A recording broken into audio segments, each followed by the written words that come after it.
Hi, everybody. Thank you for tuning in. I'm Rich Szerman. You've reached the Real Estate Fix on KHTS, AM 1220, FM 98.1, your hometown station. Thank you guys for tuning in this morning. I appreciate it. We've got an interesting show today, a big show today, fun show today. I have as a special guest in the studio today my lovely wife and brilliant real estate attorney, Jane Szerman. You want to say hi to everybody? Hello. Hi. She's the, as I like to say, she's kind of the brains of the outfit. So we were talking, as it happens, it's our anniversary today, and we were talking about what to do with 34 years. As we, well, Thank you. What, 26 years married? 28. 28 years married, 34. Yeah. I just go from the total. Yeah, easier that way. I would have asked you to marry me on the date we met if I thought you wouldn't have thought I was crazy. And anyway, so we're talking about kind of what to do. And Janie had the great idea that what we see most often in both our practices, we do stuff. We're separate practices. We do a lot of stuff together as well. She's the one with the law degree, so you hopefully don't want to have to talk to her if you don't have to for a real estate matter. But I'm just the realtor. But anyway, it was Jane's idea to come up with kind of the stuff that we see the most common, the messes that we see the most, just over and over and over again. Because despite our talking about it all the time, despite just common sense that most of these things we usually fix, I am shocked at how many times we see otherwise intelligent people, careful people, thoughtful people just doing the goofiest stuff when it comes to real estate. So we thought it'd be fun to do a show that's just kind of those disasters that we've seen. And every one of these, we're going to go through a couple of them. Every one of these has at least a story, if not 4 or 5 stories in the exact same pattern.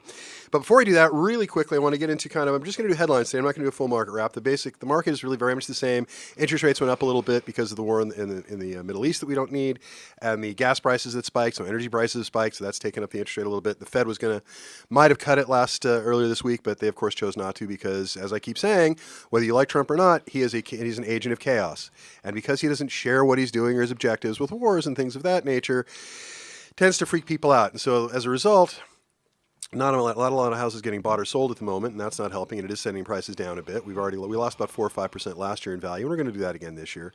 Hopefully it won't be too catastrophic, but it is going to be a drop. So these are just some of the headlines that we're seeing. So think of it as a quick run through the headlines. A deep recession has already started. That's a pretty serious headline. Recession is defined as two quarters of negative growth to the national GDP, and probably before the end of the year. Anyway, mortgage demand sinks nearly 11% as rates hit months-long high. That was just 2 days ago. Lower rates aren't enough to lift homebuyer sentiment, according to Homes.com. New home sales plunge unexpectedly in January, and biggest drop in the last 13 years. U.S. single-family home sales hit lowest level in over 10 years. Then my favorite, even Jerome Powell doesn't know what's going on with the economy. That was CNN yesterday. And if you follow the interest rate, as I do, and if you follow Jerome Powell, as I have to because he's the head of the Fed, it does not at all surprise me that there isn't a headline that says he doesn't know what the economy is doing because I assume the man's smarter than I am, but I do not understand why he does what he does or why the Fed does what it does. It seems to me if we brought the interest rate down, and the Fed again doesn't have direct control, but they have a lot of control, the interest rate needs to get down to 5.5 before we're going to see any sort of normalcy. So we're getting closer. It's better than last year when it was 7, but it's still kind of ridiculous. So the market's in rough shape. If you know anybody who works in real estate or escrow or title or anything else, buy them a cup of coffee, give them a hug, whatever, because we are all suffering through because we are doing less volume of sales, not prices, volume of sales is at a low for, I think it's actually a 22-year low. It's come up a little bit, so now we're only at a 15-year low. But there's not a lot of houses being bought and sold. So just kind of keep that in mind. And if you do have a house to sell, just keep in mind it better be a deal. If it's not a deal, people aren't going to buy it because the guy down the street will be a deal. So that's just kind of the way it is. Anyway, so let's talk with my lovely wife. Let's talk about some of the craziness that we've seen in real estate, some of the mistakes that we see over and over and over and over again, because it's the repeating silly machine.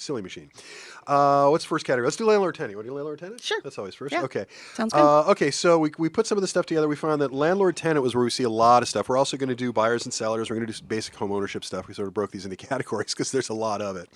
But let's talk about landlord tenant. So what is, Janie, the one that you see most common, the most common mistakes between landlords and tenants that you see? What's number one on your list? Definitely number one has got to be landlords that don't have a lease at all or don't have a current lease with their tenants. And that rarely has anything to do with rent or other terms. It's because of all of the disclosures and requirements that need to be in a lease. For example, a single family home that's owned by an individual has exemptions from state and county laws having to do with rent control and just cause for eviction, which are big rules.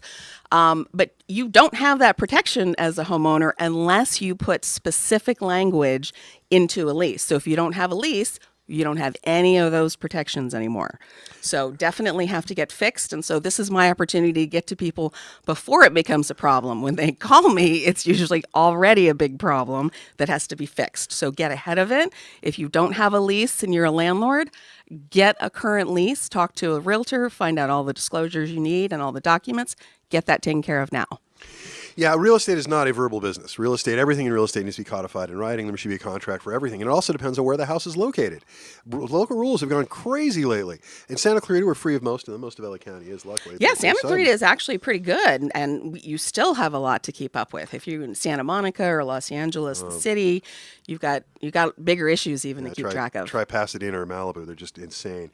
So landlord-tenant stuff, the biggest stuff that we see all the time is the first question I ask, whether it's a landlord or tenant. First thing I always ask, can I see the lease? And often they get this sort of lost expression on their face, and they go, well, we don't so much have a lease. I'm sorry, what? Or they have a lease and it's 20 years old, Also, or yeah. no one can find it. It was with the grandmother who's passed away, and now the parents, their children own the property and have never updated the paperwork. Well, do you think this is? I notice sometimes that people act as if, well, the tenant's really great or the landlord's really great and we're really good buddies and it's all great and that's why I didn't have to put anything around it because we don't have to.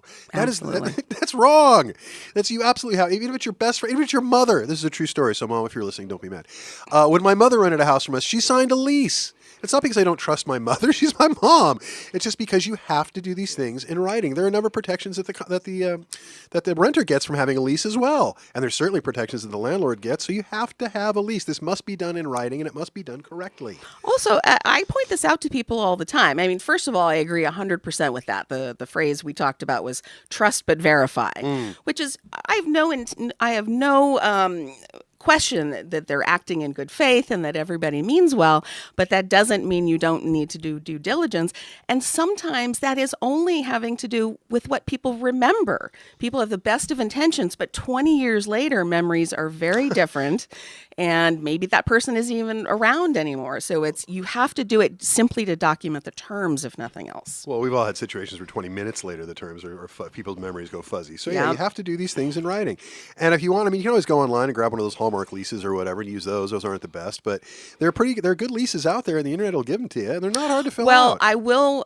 That is one I will probably disagree with you on a little bit because of all the specific disclosures that are needed. I ran across one where I just got 2 days ago a lease sent to me by someone who'd called me with some questions. And the lease, although just signed 2 months ago, has none of the required disclosures in it from the landlord. So from the tenant's perspective, on the other hand, that's good news for them because until the landlord gives the proper notices, they can't evict someone. They can't. Really, the eviction is the biggest issue because you can't do that in court. But, you have to follow the proper procedure and give notices for a rent increase. And that's the other side of the coin. If you're a tenant, you should not be accepting any terms that aren't in writing from the landlord, signed by everybody, not just sometimes a notice can do it, but you definitely need something in writing. You need a written contract with disclosures. And so don't assume there are any terms that you don't see in writing in front of you. Well, I was very lucky when I started my real estate career all those years ago when the earth was flat and dinosaurs ruled the plane. I had an office manager that I worked under, and she was just brutal. I used to hear from her all the time, real estate is not a verbal business. We don't do verbal real estate. Real estate is not a verbal business. And you've also said that to me over the years as well. So I've been well trained on that point. So yeah, everything in real estate must be in writing. But this is a good time to point out, just so you know, just in case you know, whether you're a tenant or whether you're an owner or whatever, the new package of disclosures that have to go out, especially between tenants and landlords, are ridiculous. And this is so very California. So the basic idea here is we're trying to increase disclosure and thus transparency between landlord and tenant. And we're not supposed to call landlords anymore either. We're supposed to call them property providers, which is another insanely stupid thing. But it's supposed to be property providers, so I'll get onto that in a sec. But anyway, the idea is to provide better communication and better transparency between the parties. Could not be more for that. I think it's a wonderful idea because problems tend to start, and I'm sure you would agree, because people are not communicating. They don't know what the other side wants, and everybody goes to the mattresses quickly. So that's the idea. However, in order to achieve this goal of greater transparency and greater understanding and better communication between the parties, the disclosure package for a rental is now well over 100 pages. So what CAR has done in their infinite wisdom in trying to make things more easy to understand and more transparent, they've made it far worse because no one, and I mean no one, landlord or tenant, is going to read all 112 pages. That is simply not going to happen. You don't increase transparency by increasing paperwork. That's not the way that works. If you expect people to read stuff, you got about a 4 or 5 page window, I find, with most people. Maybe 10 if it's really important stuff. Out of that, they're not reading it. They're just not going to. So yeah, the state's attempt to make it easier has made it far, far, far harder, which is just what we do in California. Now, regarding my favorite, the landlord, we can't call ourselves landlords now, even though that's a term that's been in use across dozens and dozens of different languages for roughly 2,000 years. The state of California has decided that landlord has a negative connotation, and because it makes tenants feel less than. Poor weepy tenants, because it makes them feel less than. So now, which is nonsense. I've never had a tenant. I said, "Do you care what I call you?" And they said, "Well, my name's Larry. Call me that." Whether it's landlord, whether it's property provider, it's the same damn thing. And so being forced to change all of the documentation all over the state from landlord to property provider at gosh knows what the cost is makes me furious. Because unless we have solved all of the other problems, and I do mean all of the other problems, we can get down to that one. But I think matters of politically correct language really should be kind of on the back burner. We have much, much bigger problems to solve with real estate in this particular part of the world than we need to worry about whether it's a landlord or property provider. Because I think that is asinine. That is what children do. That is not what adults do. So anyway, my rant on that topic. But let's moving on a little bit. Okay, so yeah, everything has to be in writing. If you don't get it in writing, it doesn't exist. Whatever you're doing in real estate, it needs to be in writing. And specifically, if you're a landlord or property provider, or you're a tenant, I have to go with a new word for tenant, person who chooses to live in my house. Oh God, non-owner occupant. No, that sounds bad. We'll come up with something. Well, I'm sure the state will come up with something good for us next year. But anyway, you have to have it in writing because if it's not in writing, it doesn't count, and it's very, very hard to enforce. He told me once or she told me once, and that's really no way to go through it. So you got to have it in writing. That is the number one thing. And as a landlord, you better have those disclosures together, otherwise you lose a lot of rights that you otherwise have. Well, and don't forget in writing as well, people should understand that means documenting the condition of the property when you move in and when you move out. Mm-hmm. There is a specific form for that. So I do mean document it in writing. And the landlord has to, well, actually, ideally the landlord, homeowner, and the tenant together fill it out. They do a walkthrough, fill it out, everybody signs it. Mm-hmm. I can't remember the last time I actually saw one of those done properly. So to protect yourself, if you're the tenant or the landlord, to be honest, before somebody moves in, you take videos and you take pictures to document the condition. Yep. And when somebody moves out, both parties should be taking video and taking pictures and documenting the condition of the property. Yeah, it's incredibly important. There's actually a form we use that realtors have access to through CAR, and you can get it online as well, called the MIMO, which stands for Move In, Move Out. It's the MIMO form, Move In, Move Out form. You fill out the move-in section of it now, and they just put it away, and 2, 3 years, 5 years, whatever it is, a year, whatever it is, when the tenant moves out, you break it out again. You should both have copies. You break it out again, and you fill it out again. And again, you document the condition of the property. We all have cameras on our phones, for goodness sake. Shouldn't be that hard. Yeah. So it is incredibly important. It's not that hard to be a tenant in California. It's not that hard to be a landlord in California. You just need to know the rules and make sure you're playing within them. As long as everybody does that and there's good communication between the parties, you'll find it usually works out pretty well. Most of the time, but that is absolutely the key. And let me think of a fun story with this. How about this is one of my favorite stories. You'll remember this, I'm sure, Janie. The woman's in her early 80s. She's renting a house in Pasadena. Has been there since the 1970s. So she's rented it for a while. Her landlord passes away. The kids take over, and the kids they weren't bad people. They were just a little on the greedy side. There were a group of them, and they desperately wanted to sell that house.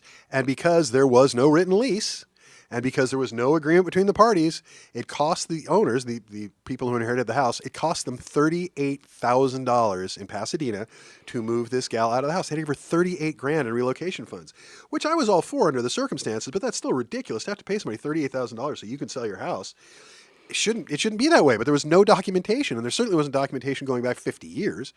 So yeah, that was just the craziest thing. They had to give her 38 grand. I mean, like I said, I'm glad it worked out in this case. But you have to pay somebody to move out of a house. What are we, business partners? You're renting the house. You don't own it. It seems kind of crazy, but if you don't do the disclosures, that's the world in which you live. Well, the other side of the rentals as well, I'll remind you, we had, I think that was, I don't know, made to your desk, but tenants that I spoke to who were preparing to move out of their property that they lived in for 7 years because the landlord called them and told them to.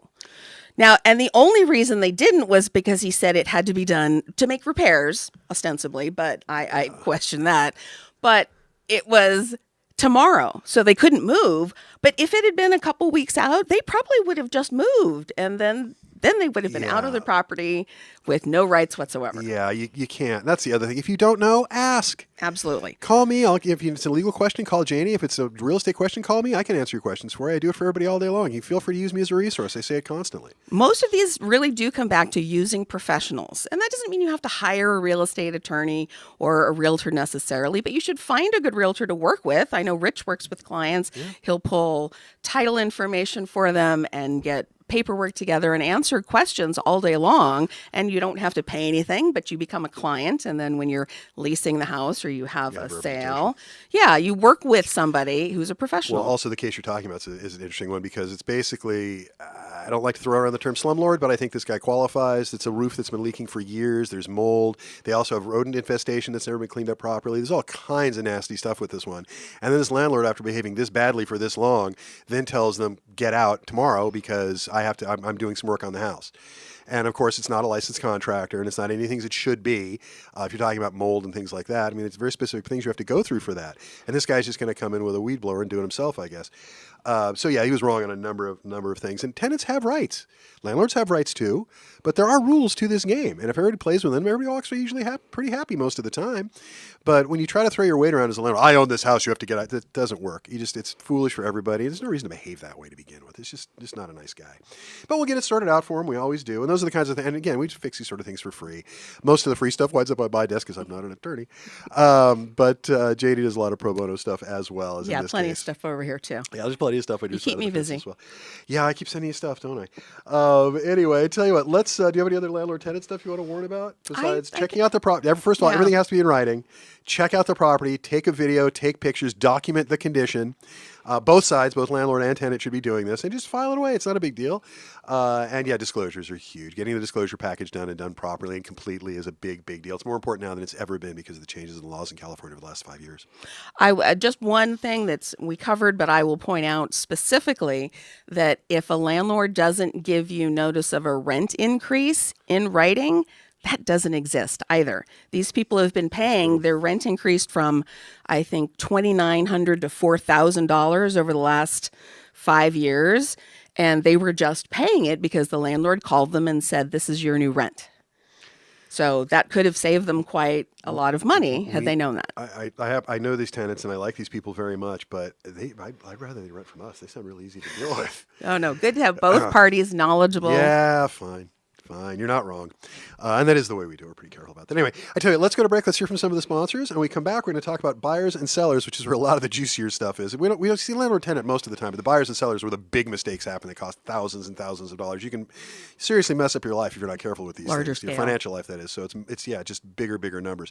But so please listen through the break for us. You've been listening to The Real Estate Fix. I'm your host, Rich Szerman, on KHTS, FM 98.1, AM 1220, your hometown station. You in real time. Whatever your real estate problem is, I've probably seen it and solved it before. My goal is to educate, answer your real estate questions, fix your real estate problems, and maybe entertain a bit. Join me, Rich Szerman, for The Real Estate Fix, Friday mornings at 10, right here on your hometown station, KHTS.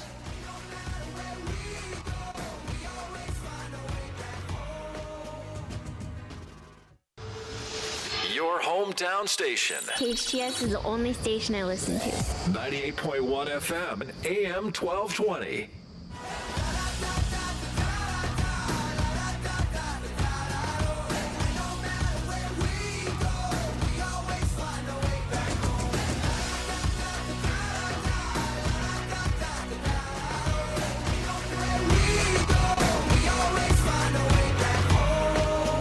Hey, everybody. Thank you for listening to The Break. You've reached The Real Estate Fix. I'm your host, Rich Szerman on KHTS, FM 98.1, AM 1220, your hometown station. And we have special guest in the studio today, my lovely wife and real estate attorney and smartest person I know. My wife, Jane Sherman's in today. And we're talking about common mistakes that we see people make over and over and over and over again. I mean, some of these mistakes, I've gotten 2 or 3 calls. You've gotten 2 or 3 calls just this week because we see them so often. So before the break, we were talking about landlord-tenant stuff, which kind of comes down to always get things in writing. There's a lot more to that, but always get things in writing is the key. And disclosures. And so now let's get into buyers and sellers, because buyers and sellers are where the big money happens and the big mistakes happen. Yeah. You know, as a landlord or as a tenant, you can make mistakes and get yourself in trouble, no question about it. But you make a mistake when buying or selling a house, and it could be hundreds of thousands of dollars, if sometimes more. We've seen some pretty outrageous stuff. So let's talk about what's number one on your hit parade for things you see most between buyers and sellers. Oh gosh, that one's a little more broad. That's a big category. I mean, certainly the not having everything in writing is, again, always a place to start. You make sure everything is in the contract to begin with.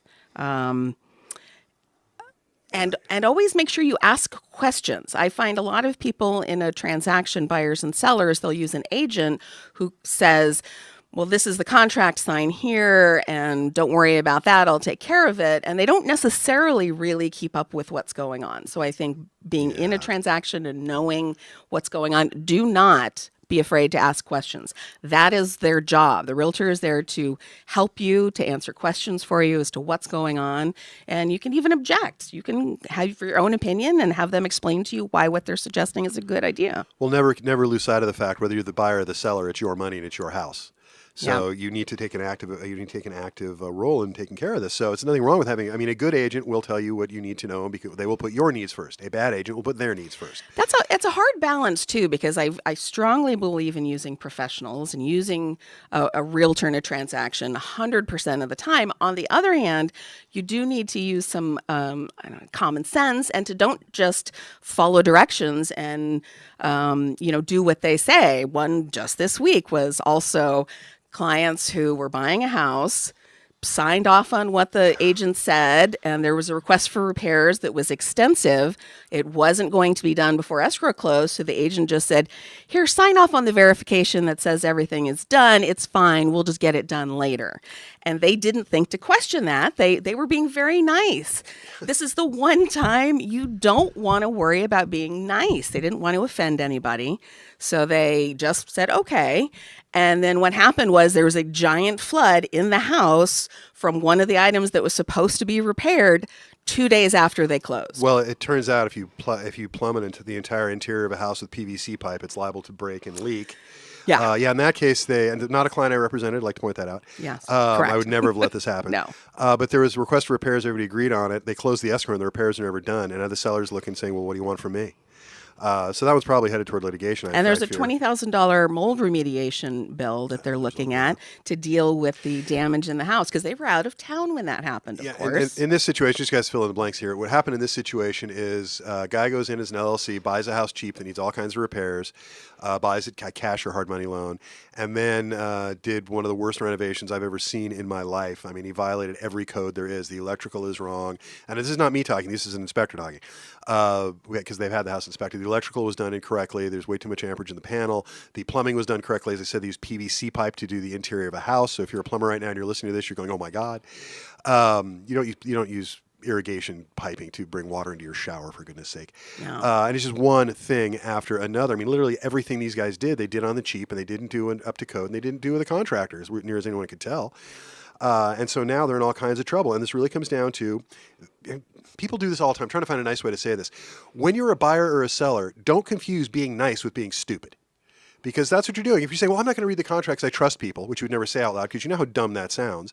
But if you don't read the contract because you're going to be nice, that's not being nice. That's being stupid.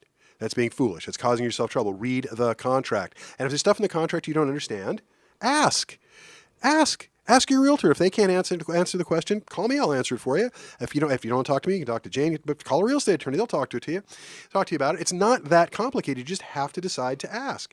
And in this case, if you don't mind interrupting for just a minute here, the property had a major renovation. That was one of its selling points. It was completely renovated from the previous owner, but there were no permits. Yeah. That should have been a red flag, Yeah. and the agent is responsible for checking the permits, but this is where the buyers and seller, the buyers of the property should have been more diligent, asked about permits. They should have requested them from the seller.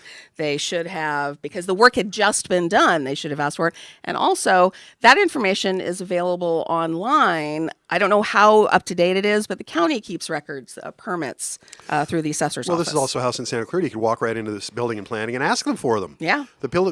We are very fortunate in this town. The people of building and planning, they're still building and planning, so they're still they have a job to do. But in Santa Clarita, we're very lucky. You could just walk into the desk most Tuesdays and just ask. Most of the time, there's not even a wait. And they're fantastic. The people who work down there will be happy to do the research for you and help you out and get it done. They really are quite They've good. been very helpful, I will say. A couple Yeah. times over the years, people need information about their property, and that has been a very good source. Yeah, try doing that in places like Santa Monica, Pasadena. It's a lot more complicated. So we're very lucky in this case. But yeah, they didn't stick to it. And frankly, I blame their agents for a lot of this as well. I mean, yes, it's up to the client. Yes, the client bears the responsibility for this, but they had an agent. Yeah. They saw the property online, picked the agent. It was the picture of the guy next to the property online. They didn't really get independent. I mean, he was their realtor and wasn't the seller's realtor, but he wasn't independent. He was much clearly in this file, much more out for himself than he was for the client. And they're now dealing with the result of that. They bought a brand new house, first house they ever bought. They scraped and scrimped to be able to buy this house, and now the thing's a nightmare. They don't have the money that needs to now go put into this house to make this house literally habitable. And now they're stuck with it. They are stuck with a lemon because they didn't do their job, and as the buyers, and because the realtor certainly didn't do his job. You know, there is no such thing, unlike in Jane's field of work, where you're an attorney. Realtors don't have malpractice. We don't have malpractice as a term. We don't have malpractice insurance. We have errors and omissions, which isn't quite the same thing. You know, you get hit for errors and omissions, you're not usually going to have a licensing. You might have a licensing issue if you did something really horrible, I guess. But it's just a realtor's not held to the same standard, and they shouldn't be. But they could be held to a higher standard than they are. I mean, this guy told them to just move into a house, just sign off on a house that they've agreed to repairs that haven't been done yet.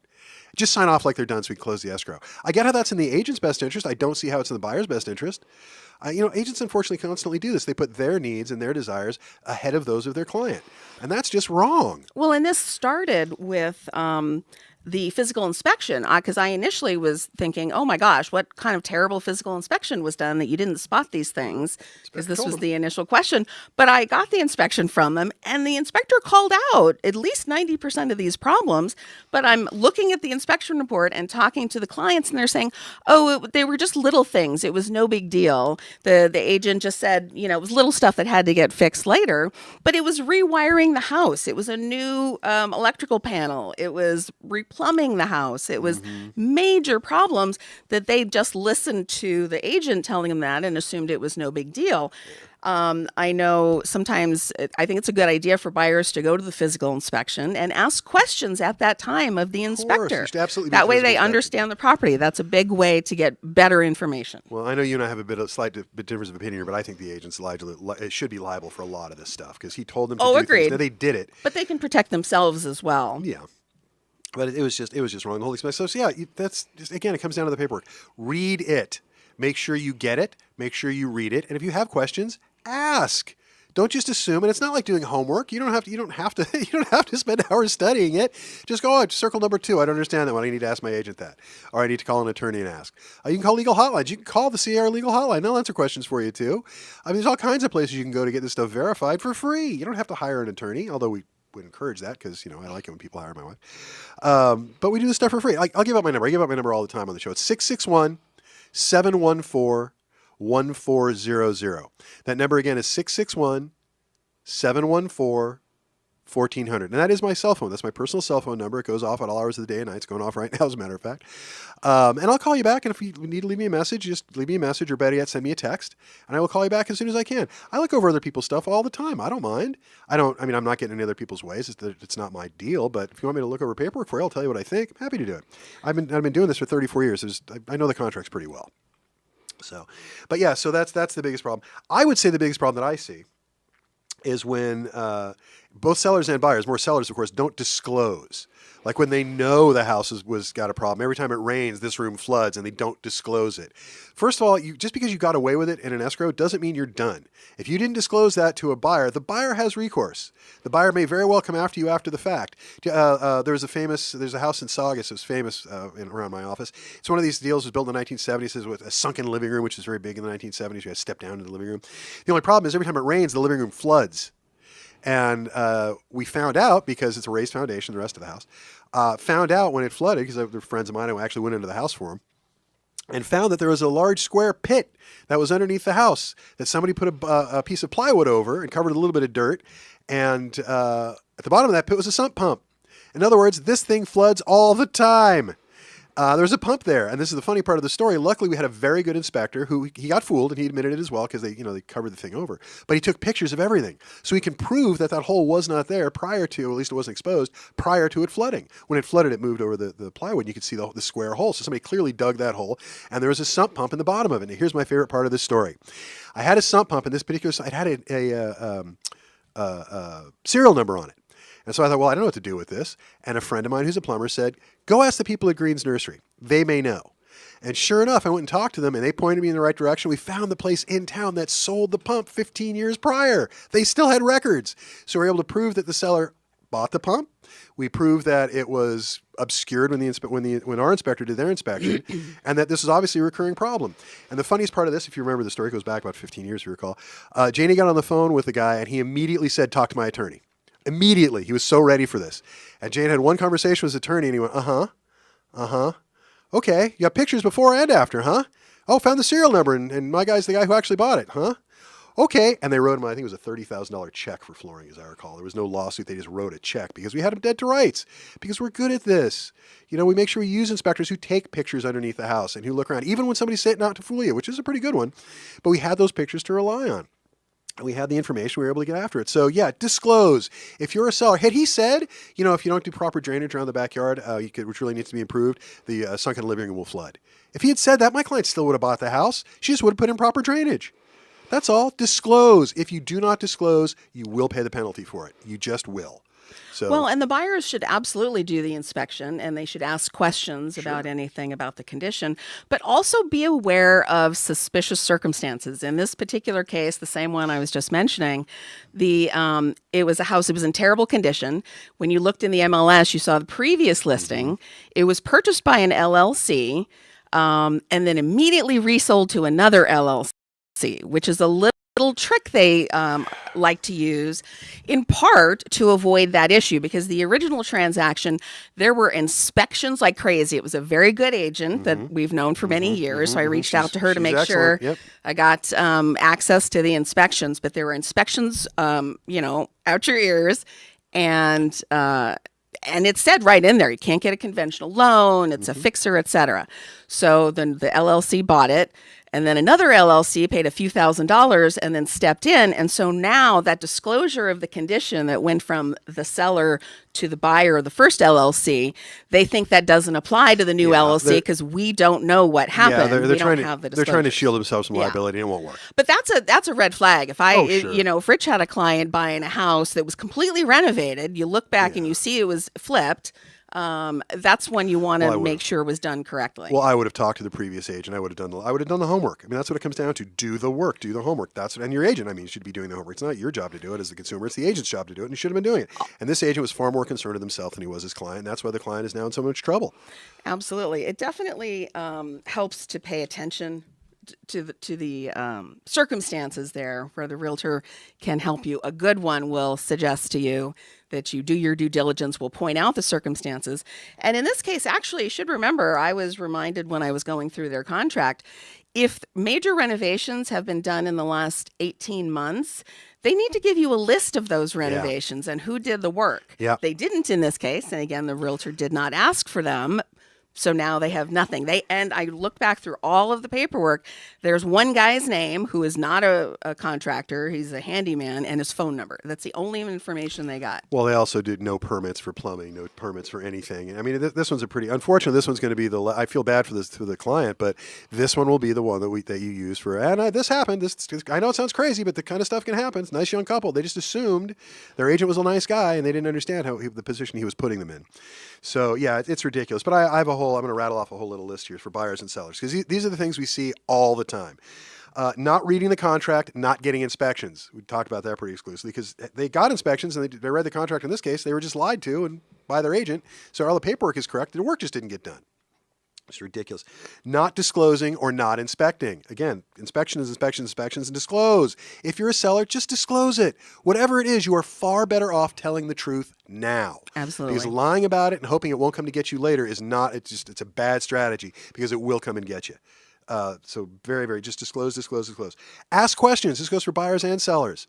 If you got a question, ask. If you think you have a question, ask. There are all these professionals, all of which you are paying at escrow and title and the agent and the inspector, all these other people, these entities who love to answer these questions. We live for this stuff. There's no Very such boring thing at as dinner a parties. stupid question, Yeah, really. we're boring at dinner parties unless you're buying or selling a house, but otherwise we're fantastic. So yeah, ask. Use professionals.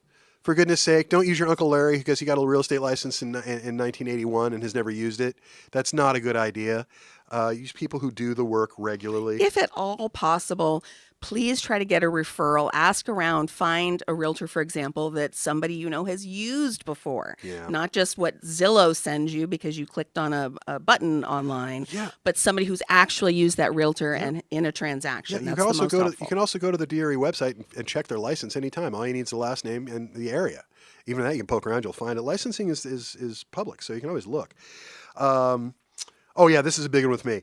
Not pricing based on value, but on what you think it's worth. Check the value, whether you're a buyer or a seller. Hey, I've got a buyer right now. I love him. He's a nice guy, but he's driving me crazy. It doesn't matter. Whatever the house is listed for, he's just going to come in 20% below the list, which is a ridiculous way to do that. Look at the value of the property. If the house is worth $1 million and they have it on the market for $800,000, pay $800. Because you're getting a great deal. But if it's on the market for $800 and it's only worth $5, paying $7 doesn't help you. You're still out.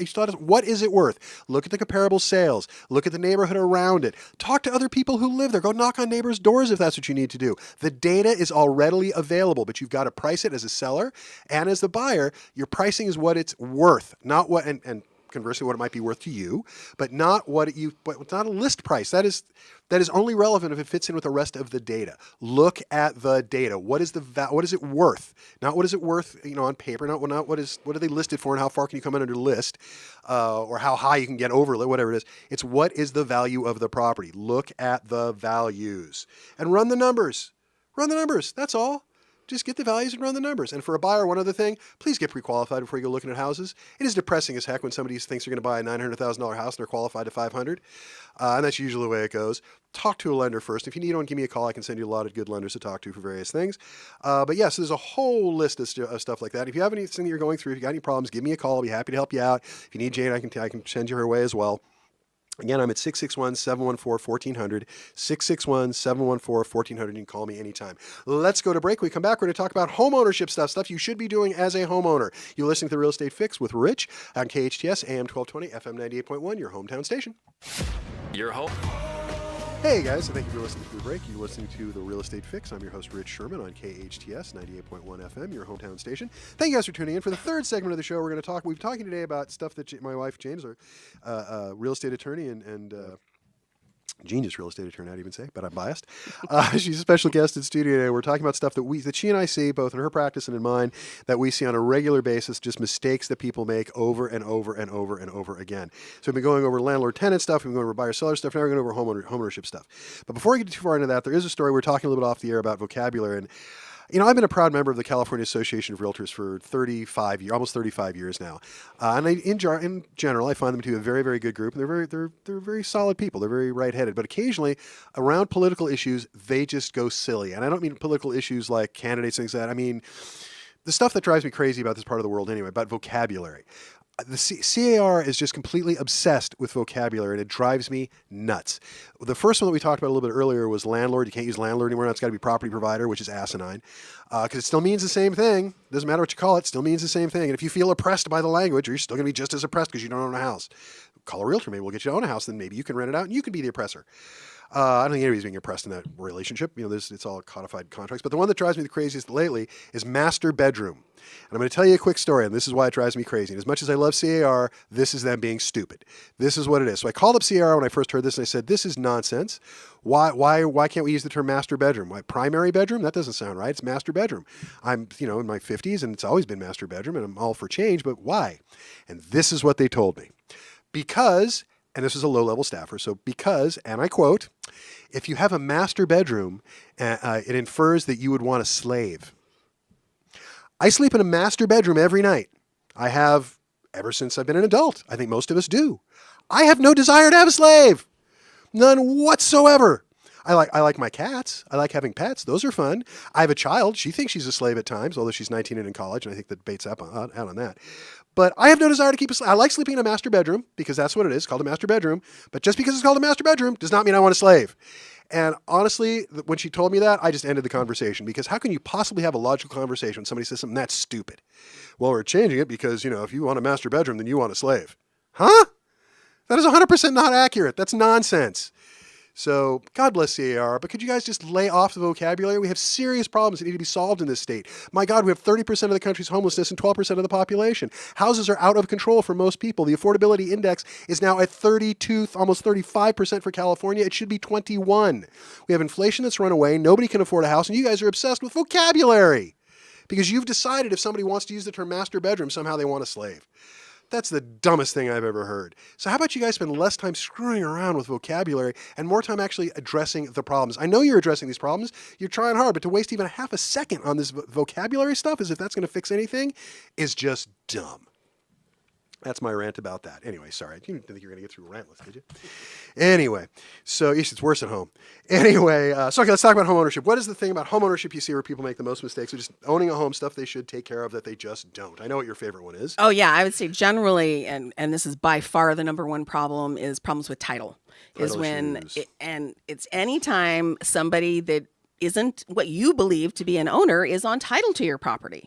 It can be, there's intentional and then unknown ones that might crop up, but it's the known ones that are the problem. It's, your parent was on it 20 years ago to help you qualify for a loan, or you've gotten divorced in the meantime, and as the spouse is still on title, but that's okay. You have a property settlement agreement, or somebody died and joint tenant, and you now own the property, but the person who's passed away is still on title. Lots of that. Or how about grandma died? You're not on title, but you should be on title, and you haven't run probate, and it's been 2 or 3 years. Well, this is, and that's the problem. The more time that goes by, it snowballs. It's like an avalanche, because if a second questionable transaction occurs in a row, you are going to play hell getting that taken care of if there's nobody around to sign documents to verify what happened. Well, as to make the point, I'll tell you a quick story. A woman's husband passes away. She gets an annuity out of it. She uses it to buy a house. Her husband's best friend decides to help out and to qualify to get the loan.